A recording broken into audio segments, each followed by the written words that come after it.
नमस्कार दोस्तों, मेरा नाम डॉक्टर विवेक जैन है। पर मेरी आज की ये जो पोस्ट है, ये जो वीडियो है, ये इस देश की आम जनता के लिए। दोस्तों, मेरे पास आज कुछ डेटा आया है जिसमें मैं आपको बताऊंगा कि दुनिया के जो सबसे विकसित डेवलप देश हैं, वहाँ पे यदि आपको अपने आप को एज अ पेशेंट किसी डॉक्टर की ओपीडी में जाके दिखाना है या हॉस्पिटल में जाके दिखाना है, तो उसके लिए कितना वेटिंग पीरियड होता है।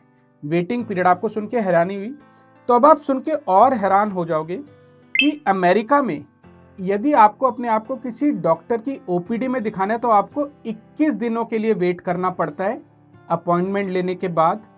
इटली और इंग्लैंड में 10 दिन का वेटिंग पीरियड है, स्पेन में 9 दिन का, स्वीडन में 7 दिन का, फ्रांस जैसे देश में 6 दिन वेट करना पड़ता है। जर्मनी और ऑस्ट्रेलिया में भी 4 दिन का वेटिंग पीरियड है यदि आप अपने आप को किसी डॉक्टर को दिखाना चाहते हैं उसकी ओपीडी में जाके या हॉस्पिटल में।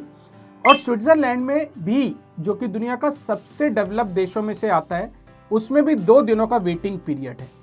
इसके अलावा यदि आप अपनी कोई सर्जरी कराना चाहें तो वो अमेरिका में 1 महीने की वेटिंग है, इटली में 1 महीने की वेटिंग है, इंग्लैंड और स्पेन में तो ये 2 महीने से ज़्यादा आपको वेट करना पड़ता है। स्वीडन और फ्रांस में भी तकरीबन 2 महीने की वेटिंग है सर्जरी कराने के लिए। जर्मनी और ऑस्ट्रेलिया में भी 1 महीने से ज़्यादा की वेटिंग और स्विट्जरलैंड में भी 28 दिनों की वेटिंग है। मैं अब आपको ये सब क्यों बता रहा हूँ? आप इंडिया में, आप भारत देश के नागरिक हैं, आप उसकी एडवांटेज को समझिए, उसकी इंपॉर्टेंस को समझिए। यहाँ पे आप जब चाहें अपने मन मुताबिक किसी भी डॉक्टर की ओपीडी में जाके अपने आप को दिखा सकते हैं। ज़्यादातर ओपीडी में आप जाते हैं, रजिस्ट्रेशन होता है, चाहे वो प्राइवेट क्लिनिक हो, चाहे वो गवर्नमेंट हॉस्पिटल हो, चाहे वो कॉर्पोरेट प्राइवेट हॉस्पिटल हो। आप सीधा डॉक्टर से मिल सकते हैं और अपनी प्रॉब्लम का सॉल्यूशन पा सकते हैं।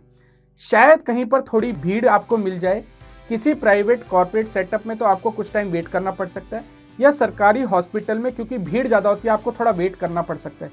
पर क्या आपको 1 महीने, 10 दिन, 9 दिन इतना वेट करना पड़ता है? नहीं, शायद चंद मिनट या हाफ एन आवर या कुछ घंटे कभी कभी आपको वेट करना पड़ सकता है। वो तो हमारे देश की जनसंख्या ही इतनी ज़्यादा है। मैं आपको ये इसलिए नहीं बता रहा कि मेरे को डॉक्टरों की कुछ तारीफ करनी है, पर आपको जो एक फैसिलिटी, सहूलियत मिली है, आप प्लीज़, मेरी रिक्वेस्ट है, उसे रिस्पेक्ट करें।